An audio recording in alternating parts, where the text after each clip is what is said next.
எசேக்கியேல் 29:18 படிக்கிறேன். எசேக்கியேல் 29:9 மனுபுத்திரனே, பாபிலோன் ராஜாவாகிய நேபுகாத்நேச்சார் தீருவின் முன்னே தன் சேனையிடத்தில் கடும் ஊழியம் வாங்கினான்.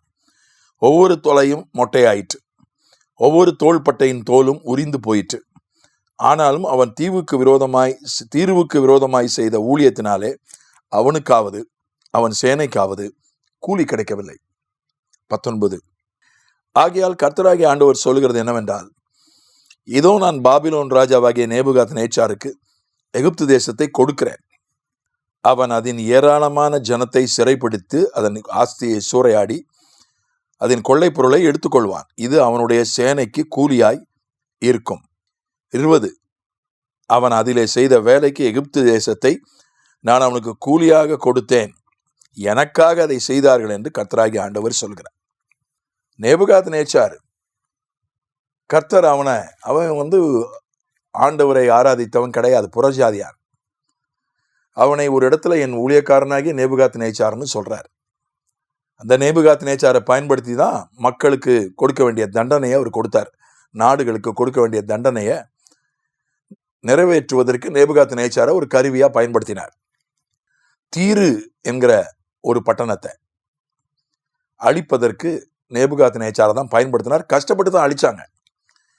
நேபுகாத்நேச்சாருடைய பட சேனை எப்படி வேலை செஞ்சதுன்னா, தலை மொட்டையா போற அளவுக்கு அவ்வளவு வேலை வாங்கப்பட்டார்கள்.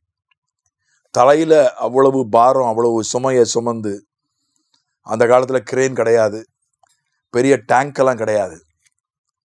பொருட்களை சுமப்பதற்கு தலையில தான் சுமக்கணும். குதிரைகள்ல சுமப்பாங்க, தேர்களில் கொண்டு போவாங்க, படகு கப்பலில் கொண்டு போவாங்க. ஆனால் சில இடங்கள்ல, இடுக்கமான இடங்கள்ல தலையில தான் சுமந்து ஆகணும். தலையில சுமந்து தலை முடியெல்லாம் போயிடுச்சு, மொட்டையாயிடுச்சு.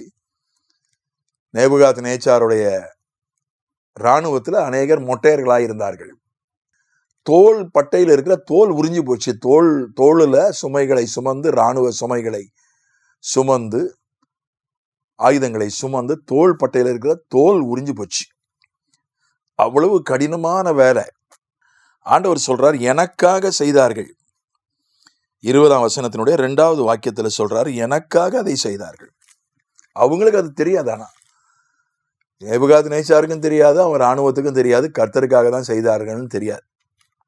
கர்த்தர் அவர்கள் அறியாமலேயே அவர்களை பயன்படுத்தினார். தீர்வை இவர்களை கொண்டு நியாயம் தீர்த்தார். அப்போ ஆண்டவர் சொல்றாரு, அதுக்கு கூலி வேணும்ல. எனக்காக நீங்க வேலை செஞ்சிருக்கீங்க. ஒரு ராஜா வேலை செஞ்சிருக்கிறான், அவனுடைய இராணுவம் வேலை செஞ்சிருக்கு. தலை மொட்டையாகிற அளவுக்கு, தோல் பட்டையில தோல் உரிகிற அளவுக்கு வேலை செஞ்சிருக்காங்க. அதுக்கு கூலி கொடுக்கணும். அப்போ எகிப்து நாட்டையே உங்களுக்கு நான் கூலியா கொடுக்குறேன், அதில் இருக்கிற செல்வங்களை எல்லாம் நீங்கள் எடுத்துக்கொள்ளுங்கள் என்று சொல்கிறார். 2 விஷயங்களை இதுல நம்ம கற்றுக்கொள்றோம். ஒன்று, தன்னை அறியாதவர்களை கூட கர்த்தர் கருவிகளாக பயன்படுத்துகிறார். 2, நான் அறியாமலேயே கூட என்னை ஆண்டவர் ஒரு கருவியாக பயன்படுத்த முடியும். 3வதா அதனுடைய முடிவுரை என்னன்னா, ஆண்டவருக்காக தெரிஞ்சோ தெரியாமலோ நம்ம வேலை செய்யும் போது அதுக்கு அவர் ஒரு கூலியை கொடுக்கிறார். There is no voluntary work in God's kingdom. நம்ம சொல்றோம் வாலண்டியர்ஸ். இப்போ என்னுடைய ஊழியத்துல எவ்வளவோ தன்னார்வமா எவ்வளவோ பேர் உதவி செய்யறாங்க. இந்த யூடியூப் ஊழியத்தை உதவி செய்கிற தம்பி ஜோசப் கிங்ஸ்லியும் கூட தன்னார்வமாய், அவர் இலவசமாய் தான் இந்த உதவி செய்கிறார். இதற்கு முன்னால 4-5 ஆண்டுகள் ஜெமிமா மில்லர் அப்படி தன்னார்வமாய் இலவசமாய் அவள் இந்த ஊழியத்தை செய்து வந்தாள். இந்த மாதிரி தன்னார்வமாய் இலவசமாய் எத்தனையோ பேர் இந்த ஊழியத்துல உதவி செய்யறாங்க, கர்த்தருக்காக செய்யறாங்க. என் மேல உள்ள ஒரு அன்பும் கூட கூடுதல் காரணமா இருக்கலாம். அவங்க கர்த்தருக்காக தான் செய்யறாங்க. கர்த்தர் நிச்சயமாக அதற்கான பலனை கொடுக்கிறார், கூலியை கொடுக்கிறார். மனுஷன் கொடுக்காம போயிடலாம், ஸ்தாபனம் கொடுக்காம போயிடலாம், குடும்பம் கொடுக்காம போயிடலாம், அரசாங்கம் கொடுக்காம போயிடலாம். கர்த்தர் கொடுக்காம இருக்க மாட்டார். ரோமர் 4ஆம் அதிகாரம் 4ஆம் வசனம் ரொம்ப அழகாக சொல்கிறது. ஆண்டவர் கிரியை செய்கிறவனுக்கு வருகிற கூலி கிருபை என்று எண்ணப்படாமல் கடன் என்று எண்ணப்படும். கிரியை செய்வனுக்கு வருகிற கூலி. கர்த்தருக்காக ஒருவன் ஒரு கிரியையை செய்யும்போது ஆண்டவர் அதற்கு கூலி கொடுக்கிறார். அவர் கொடுக்கலன்னா அவர் கடன் பட்டு விடுவார். அதுதான் அதுல இருக்கக்கூடிய ஒரு காரியம். பிசிஏ என்கிற ஒரு பேராயத்தை நாங்கள் நடத்தி வருகிறோம். பேராயங்களின் மாமன்றம், சினாடு ஆஃப் டயசிஸை நடத்தி வருகிறோம். அதுல நிறைய ஊழியக்காரங்க தன்னார்வமாய் அதுல பொறுப்புகளை வகித்து உதவி செய்கிறார்கள். அவர்களுக்கு எந்த ஊதியமும் கிடையாது. எனக்கே ஊதியம் கிடையாது.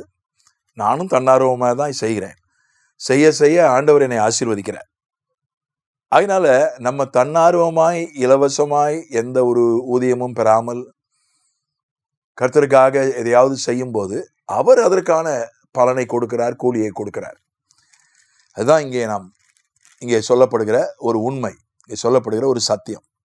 அவர் பலன் அளிக்கிறவர். அடிப்படை அதான், அவர் பலன் அளிக்கிறவர். ஆகவே நாம் உழைத்த உழைப்பு வீணா போகாது, நாம் பட்ட கஷ்டம் வீணா போகாது, நம்ம அலைந்த அலைச்சல் வீணா போகாது. அதற்குரிய பலனை, கூலியை நிச்சயமாக கர்த்தர் நமக்கு ஏற்ற நேரத்தில் தருவார். ஆமென்.